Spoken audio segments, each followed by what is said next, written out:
Hello friend, कैसे हैं आप लोग। आशा है कि आप लोग अच्छे होंगे। तो चलिए दोस्त, आज हम आपके बिहार बोर्ड का हिंदी गोधूली भाग 2 यानी कि अध्याय 2 गद्य खंड का अध्याय 2 विष के दांत, जिसके लेखक नलिन बिलोचन शर्मा है, वो उसके यानी चैप्टर 2 का कुछ महत्वपूर्ण ऑब्जेक्टिव प्रश्न लेकर आए हैं, जो आपके एग्जाम की दृष्टि से काफी महत्वपूर्ण होगी।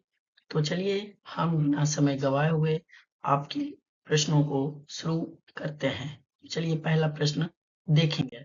तो पहला प्रश्न है कि विष के दांत कहानी विष के दांत कहानी के रचयिता कौन है ना। विष के दांत कहानी के रचयिता कौन है ना। तो विष के दांत कहानी के रचयिता कौन है। इस प्रश्न का ऑप्शन है ए अमरकांत, बी नलिन बिलोचन शर्मा, सी यतीन्द्र मिश्र, डी मैक्स मुलर। तो इस प्रश्न का सही आंसर होगा विष के कहानी के लेखक कौन है। तो विष के दांत की कहानी के लेखक नलिन बिलोचन शर्मा है ना। चलिए, इसी के आगे अगला प्रश्न देखते हैं कि नलिन बिलोचन शर्मा का जन्म कब हुआ था। नलिन बिलोचन शर्मा का जन्म कब हुआ था। ऑप्शन ए में है 14 जनवरी 1915, ऑप्शन बी में है 18 फरवरी 1916, ऑप्शन सी में है 22 मार्च 1917, ऑप्शन डी में है 24 अप्रैल 1918। तो इस प्रश्न का सही आंसर होगा नलिन बिलोचन शर्मा जी का जन्म कब हुआ था। तो नलिन बिलोचन शर्मा का जन्म हुआ था 18 फरवरी 1916। कब हुआ था? 18 फरवरी 1916। तो इस प्रश्न का सही आंसर होगा ऑप्शन नंबर बी। चलिए, इसी के आगे हम अगला प्रश्न देखते हैं कि सेन साहब की नई मोटर कार किस रंग की थी। यानी कि सेन साहब के पास जो मोटर कार थी वह कौन सी रंग की थी। ए सफेद, बी नीली, सी काली और डी लाल। तो आपको पता होगा कि सेन साहब का जो मोटर का रंग था वो काली थी। कैसा थी? काली चमचमाती हुई कार थी। चलिए, इसी के आगे हम अगला प्रश्न देखते हैं। अगला प्रश्न है कि सेन साहब की मोटर कार कितने की थी। यानी कि सेन साहब की जो मोटर कार थी उसकी कीमत कितनी थी। Option A 7,500, option B 8,500, option C 9,500, option D 6,500।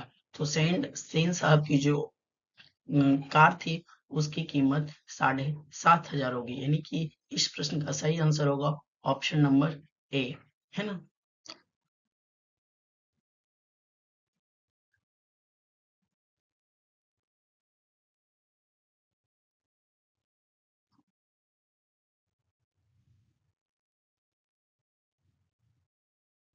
इसी के साथ हम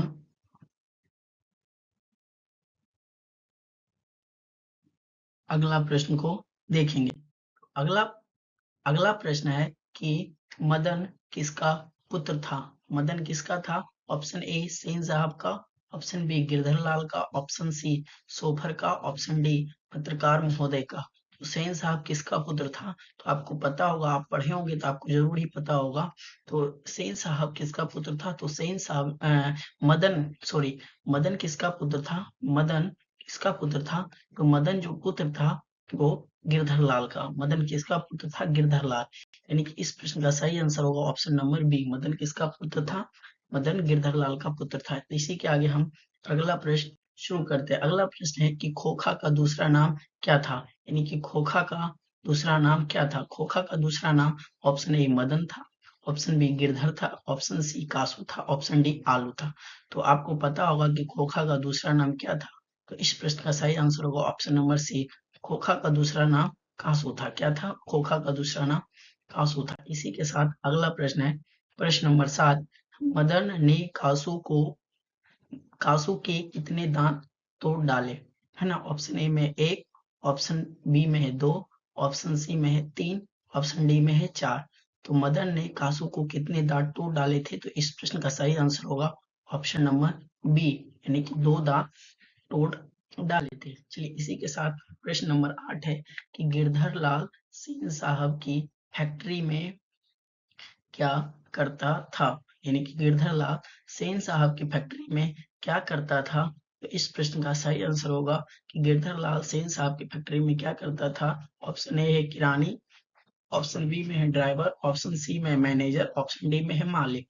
तो गिरधर लाल सेन साहब की फैक्ट्री में किराने का काम करता था। तो इस प्रश्न का सही आंसर होगा ऑप्शन नंबर ए। चलिए इसी के साथ हम अगले प्रश्न की ओर बढ़ते हैं। अगला प्रश्न है, सेन साहब की कितनी पुत्रियां थी? ऑप्शन में ए में है 3, ऑप्शन बी में है 4, ऑप्शन सी में है 5, ऑप्शन डी में है 6। तो सेन साहब की कितनी पुत्रियां थी? तो इस प्रश्न का सही आंसर होगा ऑप्शन नंबर सी, यानी कि सेन साहब की कुल 5 पुत्रियां थी। इसी के साथ हम अगला प्रश्न को देखते हैं। अगला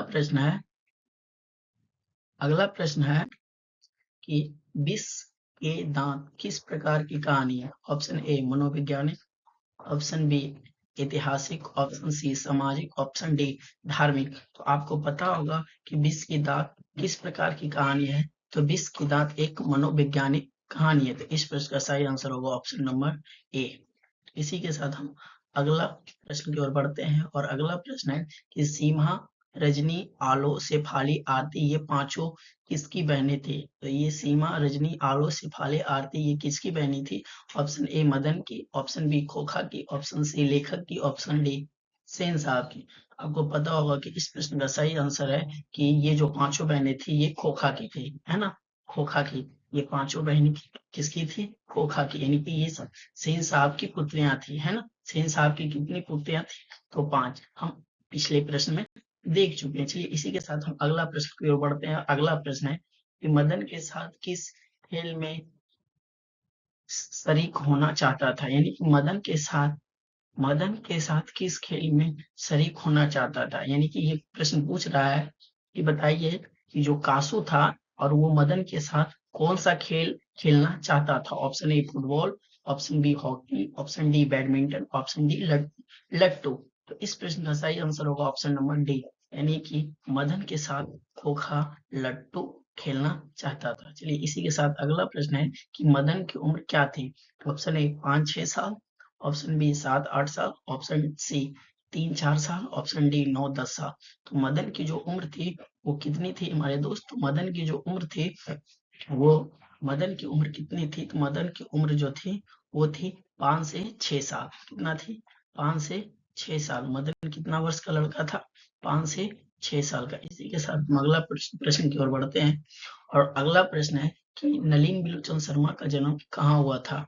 नलिन बिलोचन शर्मा का जन्म कहाँ हुआ था? Option A Gandhi Ghat Patna, option B Krishna Ghat Patna, option D Badar Ghat Patna, option D Rani Ghat Patna. तो आपको पता होगा कि नलिन बिलोचन शर्मा का जो जन्म हुआ था वो बदर घाट पटना में हुआ था। कहाँ हुआ था? बदर घाट पटना में हुआ था। इस प्रश्न का सही आंसर होगा ऑप्शन नंबर सी। चलिए इसी के साथ हम अगला प्रश्न की ओर बढ़ते हैं। अगला प्रश्न है कि खोखा का अर्थ क्या होता है? यानी कि खोखा का अर्थ क्या होता है? खोखा का अर्थ ए बच्चा, ऑप्शन बी बच्ची, ऑप्शन सी चाचा, ऑप्शन डी भाई। खोखा का अर्थ बच्चा होता है ना। खोखा का अर्थ क्या होता है? बच्चा होता है। ये बंगाली में बच्चा, खोखा का अर्थ बच्चा होता है ना। इसी के साथ अगला प्रश्न है कि शेर साहब अपने बेटे को क्या बनाना चाहते थे? Option A doctor, option B engineer, option D option C वकील, ऑप्शन डी प्रोफेसर। तो सेन साहब अपने बेटे को क्या बनाना चाहते थे? तो सेन साहब अपने बेटे को इंजीनियर बनाना चाहते थे। क्या बनाने चाहते थे? इंजीनियर। इस प्रश्न का सही आंसर होगा ऑप्शन नंबर बी। चलिए इसी के साथ हम अगला प्रश्न की ओर बढ़ते हैं। अगला प्रश्न है सोफर सोफर शब्द का अर्थ क्या होता है? सोफर का अर्थ क्या होता है? ए सभ्यता, बी सारथी, सी ड्राइवर या डी नौकर। सोफर का अर्थ होता है, आपको पता होगा कि सोफर का अर्थ क्या होता है? तो सोफर का मतलब ड्राइवर होता है। क्या होता है? ड्राइवर। यानी कि इस प्रश्न का सही आंसर होगा ऑप्शन नंबर सी। चलिए इसी के साथ हम अगला प्रश्न की ओर बढ़ते हैं और अगला प्रश्न है कि नलिन बिलोचन शर्मा की माता का नाम क्या था? A Ratnavati Sharma, B Indravati Sharma, option C Sulochana Sharma, option D Deviki Sharma. तो इस प्रश्न का सही आंसर होगा नलिन बिलोचन जो शर्मा की माता का नाम था वो था रत्नावती शर्मा। यानी कि इस क्वेश्चन का सही आंसर होगा ऑप्शन नंबर बी। क्या होगा? Option number B. यानी कि इसकी जो माता का नाम था वो रत्नावती शर्मा था। क्या था? रत्नावती शर्मा। चलिए इसी के साथ हम अगला प्रश्न देखते हैं। अगला प्रश्न है कि किसने मदन को एक जोरदार मुक्का मारा था, है ना? यानी कि मदन को कौन एक जोरदार मुक्का मारा था? सेन साहब ने, खोखा ने, गिरधर ने या सोफर ने? मदन को किसने एक जोरदार मुक्का मारा था? तो इस प्रश्न का सही आंसर होगा ऑप्शन नंबर बी, यानी कि खोखा ने। खोखा ने मदन को क्या मारा था? एक जोरदार मुक्का मारा था, है ना? चलिए क्वेश्चन नंबर हम आ गए।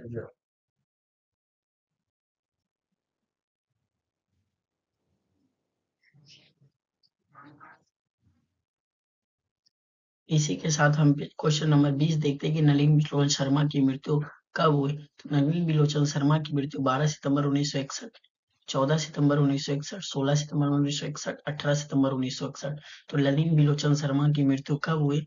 12 सितंबर 1961। इस प्रश्न का सही आंसर होगा ऑप्शन नंबर ए। चलिए इसी के साथ हम अगले प्रश्न की ओर बढ़ते हैं और अगला प्रश्न है कि मदन अक्सर किसके हाथ पीटता रहता था? ऑप्शन ए माता के, ऑप्शन बी सेन साहब के, ऑप्शन सी खोखा के, ऑप्शन डी पिता के। मदन अक्सर किससे पीटता रहता था? तो इस प्रश्न का सही आंसर होगा मदन हमेशा अपने अपने पिता से क्या करते रहता था? पीटते रहता था। तो इस प्रश्न का सही आंसर होगा ऑप्शन नंबर डी, मदन किससे पीटते रहता था? तो अपने पिताजी से हमेशा पीटते रहता था। चलिए क्वेश्चन नंबर 22 की ओर बढ़ते हैं। क्वेश्चन नंबर 22 है खोखा किन नियमों का अपवाद था? खेल के, घर के, स्कूल के या समाज के? खोखा किन नियमों के अपवाद था? तो इस प्रश्न का सही आंसर होगा कि खोखा जो था वो घर के नियमों के, यानी घर के नियमों के क्या था? अपवाद था। यानी घर में जो भी नियम बनता था उसके ये अपवाद था। इसी के साथ अगला प्रश्न है कि लट्टू ना मिलने पर कासू ने क्या किया? है ना? जब लट्टू ना मिला कासू को तो कासू ने क्या किया? कासू क्या किया? ऑप्शन ए रोने लगा, ऑप्शन बी मदन से उलझ गया, ऑप्शन सी घर भाग गया, ऑप्शन डी लट्टू छीन लिया। तो इस प्रश्न का सही आंसर होगा कि जब उसको लट्टू नहीं मिला तो वो क्या किया? वो मदन से उलझ गया, है ना? तो इस प्रश्न का सही आंसर होगा ऑप्शन नंबर बी। इसी के साथ अगला प्रश्न है कि विष के दांत कहानी किस संग्रह से ली गई है? विष के दांत जो कहानी है वो किस संग्रह से ली गई है? ऑप्शन ए दृष्टिकोण, ऑप्शन बी साहित्य का इतिहास, ऑप्शन सी विष के दांत तथा अन्य कहानी, ऑप्शन डी मानदंड। तो इस प्रश्न का सही आंसर होगा ऑप्शन नंबर सी, विष के दांत तथा अन्य कहानियां से ली गई है। इसी के साथ अब अगला प्रश्न को देखते हैं। अगला प्रश्न है कि सेन साहब के मित्र कौन थे? Option A doctor, option B वकील, ऑप्शन सी पत्रकार, ऑप्शन डी शिक्षक। तो सेन साहब के मित्र कौन थे? तो आपको पता होगा कि सेन साहब के मित्र क्या थे? पत्रकार थे। तो इस प्रश्न का सही आंसर होगा ऑप्शन नंबर सी, सेन साहब के मित्र क्या थे? पत्रकार थे। इसी के साथ अगला प्रश्न है मदन के पिता का नाम था क्या था? मुरली लाल, ऑप्शन बी त्रिपुरारी लाल, ऑप्शन सी गिरधर लाल, ऑप्शन डी जमुना लाल। तो मदन के पिता का नाम था क्या था? तो मदन के पिता का नाम था गिरधर लाल। इस प्रश्न का सही आंसर होगा ऑप्शन नंबर सी, मदन के पिता का नाम गिरधर लाल था। इसी के साथ अगला प्रश्न की ओर बढ़ते हैं और अगला प्रश्न देखते हैं कि गाड़ी के चक्कों की हवा किसने निकाली थी? ऑप्शन ए मदन ने, ऑप्शन बी कासू ने, ऑप्शन सी गिरधर ने, ऑप्शन डी सोफर ने। यानी कि गाड़ी के चक्कों की हवा किसने निकाली थी? तो इस प्रश्न का सही आंसर होगा कासू ने, है ना? कासू ने क्या किया था कि गाड़ी के चक्के की हवा निकाल दी थी। इसी के साथ हम अगला प्रश्न देखते हैं मदन और कासू के बीच झगड़े का क्या कारण था? यानी कि मदन और कासू के बीच झगड़े का क्या कारण था? ऑप्शन ए पैसा, ऑप्शन बी साइकिल की सवारी, ऑप्शन सी लट्टू नाचने की जिद, ऑप्शन डी मिठाई। तो इस प्रश्न का सही आंसर होगा ऑप्शन नंबर सी, लट्टू नचाने की जिद ने क्या किया? मदन और कासू के बीच में झगड़े का कारण बना। इसी के साथ अगला प्रश्न है कि महल और झोपड़ियों वालों की लड़ाई में अक्सर कौन जीतते हैं? ऑप्शन ए झोपड़ी वाले, ऑप्शन बी महल वाले, ऑप्शन सी दोनों, ऑप्शन डी कोई नहीं। तो महल और झोपड़ी वाले में जब भी लड़ाई होती है तो कौन जीतते हैं? महल वाले हमेशा जीतते हैं। चलिए इसी के साथ हम अगला प्रश्न देखते हैं नलिनी बिलोचन शर्मा पटना विश्वविद्यालय के हिंदी विभाग के अध्यक्ष कब बने? Option A 1958, option B 1959, option C 1960, option D 1961। तो इस प्रश्न का सही आंसर होगा कि नलिनी बिलोचन शर्मा पटना विश्वविद्यालय के हिंदी विभाग के अध्यक्ष कब बने? तो ये 1959 में बने थे। तो इस प्रश्न का सही आंसर होगा ऑप्शन नंबर भी। आशा है कि मेरे दोस्त ये सब प्रश्न आपको अच्छे से समझ आए होंगे। अगर आप ये सब प्रश्न देख कर जाते हैं तो आपको बोर्ड एग्जाम में काफ़ी आसानी होगी। तब तक के लिए आप लोगों को धन्यवाद। जो हमारे इस चैनल पे नए आए हैं वो हमारे चैनल को सब्सक्राइब ज़रूर करें और अपने मित्रों को शेयर ज़रूर करें। इस